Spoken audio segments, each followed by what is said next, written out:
भजन से अलग हुए तो विपत्ति है, हानि है। क्या विपत्ति है?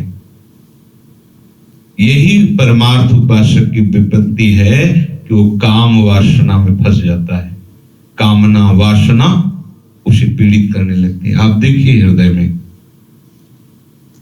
भजन की, आपके हृदय में जब निरंतर वृत्ति चले, हम उसको केवल नाम जप से ही नहीं जोड़ते, संपूर्ण चेष्टाएं से, संपूर्ण चेष्टाएं। हमारी कोई भी चेष्टा प्रभु से विमुख करने वाली ना हो। और सावधानी ये कि अंतर खाली न रहे। अगर बाह्य चेष्टा में आप तन्मय हैं, अंतर में कोई अन्य चिंतन नहीं, तो ठीक चल रहा है। अगर बाह्य चेष्टा श्री जी की सेवा की हो रही है, अंदर से विषय चिंतन या अन्य चिंतन, तत्काल उसे नाम चलाओ, मंत्र चलाओ, पद चलाओ, तो आप सुरक्षित महल में हैं। आपके ऊपर किसी भी तरह का ये कुप्रभाव नहीं पड़ेगा और एक बड़ी अद्भुत वस्तु प्राप्त होगी। क्या? बोले हरिपद प्रीति रही उर लागी। श्यामा श्याम के चरणों की प्रीति का उदय हो जाएगा। बार बार प्रश्न करने की जरूरत नहीं है। सब ध्यान पूर्वक और श्रवणेंद्रिय में पूर्ण एकाग्रता करके सुने।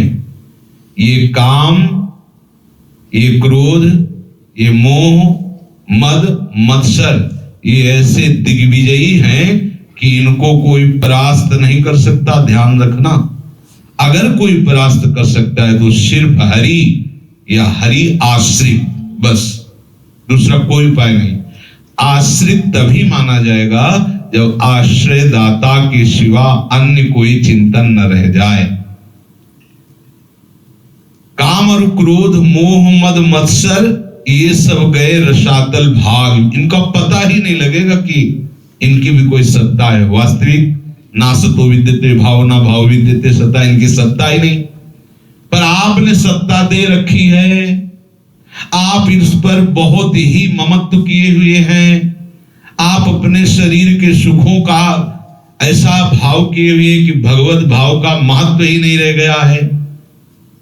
सोचो, एक तरफ आपको पता हो कि ये पारसमणि है और एक तरफ कांच का टुकड़ा हो, तो कौन बुद्धिमान कांच का टुकड़ा उठाएगा? एक तरफ शुद्ध कामधेनु का दुग्ध है, दूसरी तरफ चावल का धोवन। कौन चावल का धोवन पिएगा? लेकिन हम सब ये जानते हुए भी चावल का धोवन ही पीना चाहते हैं, कांच ही उठाना चाहते हैं। कांच की रच बदले तेले, मणिगण पुंज ब्रजपति छाणत, इत हरिवंश कर गई कंचु। ध्यान दीजिए, आचार्य चरण की वाणी है। ये जो हम भजन रहित समय सह लेते हैं, यही हमारी बहुत बड़ी हानि है। आपको दिखाई नहीं दे रही।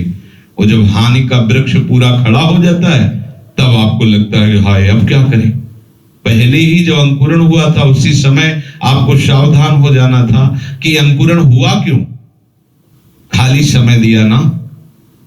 अगर खाली समय दिया तो काम, क्रोध, मोह, मद, मत्सर, लोभ, ये कोई ना कोई अपना अधिकार कर लेगा, क्योंकि ये गए नहीं है। ये तभी जाते हैं जब हरिपद प्रीति रही उर लागी। प्रेम का प्रकाश होते ही इनका महत्व ही नहीं रह जाता, अस्तित्व ही नहीं रह जाता। जैसे कोहरे का अस्तित्व तब तक रहता है जब सूर्य प्रकाशित ना हो जाए। अगर सूर्य प्रकाशित हो गए तो कोहरा का महत्व खत्म हो गया। इच्छत राज न भय काहू को। जब आपके अंदर भजन चलेगा ना, ये बहुत खास बात है। आप बाहरी भगवत सेवा संबंधी चेष्टाएं कर रहे हो, अंदर आपके खाली विषय चिंतन चल रहा है तो घाटे में हो। अंदर चिंतन भी नहीं का हो, नाम का, रूप का, लीला का, पद गायन, कुछ न कुछ प्रभु से संबंधित। अगर अंदर का चिंतन नहीं हो रहा तो बाहर की क्रिया थोड़ा रोको। 1 मिनट 2 मिनट पहले अंदर के चिंतन को चलाओ, फिर बाहर की चेष्टा शुरू कर दी। अंदर चिंतन रहित या तो तदात्म भाव में हो कि आपको शुद्ध ही नहीं है अपने आराध्य देव की सेवा के सिवा, तब तो बहुत सुंदर चल रहा है। और यदि आपके आराध्य देव की सेवा संबंधी चेष्टाएं और चिंतन गलत चल रहा है, बिल्कुल सावधान हो जाओ, बिल्कुल रोको उस सेवा को, पहले अंदर का चिंतन चलाओ। कई बार आपको पता है अंदर का चिंतन, ये फिर भी आप समझोगे नहीं, हमें पता है, सुन करके फिर भी आप इसको भुला दोगे और फिर प्रश्न होते हैं, मैं बहुत परेशान हूं, मेरे अंदर बहुत गंदी गंदी बातें आ रही, गंदी गंदी चेष्टाओं की अंदर प्रबल लालसाएं जागृत हो रही। एक नहीं हो तो रोज रोज प्रश्न होते। कोई भी प्रश्न आपके हृदय में उदय ही नहीं होगा। इच्छत राज न भय काहू को, नितानंद रहो उर छाई। आनंद का समुद्र उफान मारेगा हृदय में, और ये आनंद एक रस है, और ये आनंद निर्भय है, निश्चिंत है, निशोक है, इसमें कोई संशय नहीं होता, इसमें कोई विपरीत भावना नहीं होती, क्योंकि आनंद भगवत प्रदत्त है। अर्थ का ममत्व, भोगों की कामना और वासना, ये सब मनते गए नसाई। स्पष्ट वर्णन है, इसमें कुछ छुपाव या घुमाव नहीं है।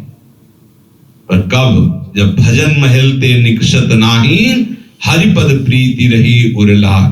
काम और क्रोध मोह मद मत्सर, ये सब गए रसातल भाग। इच्छत राज न भय काहू को, नित आनंद रहे उर छाई। अर्थ कामना और वासना, ये सब मनते गए नसाई।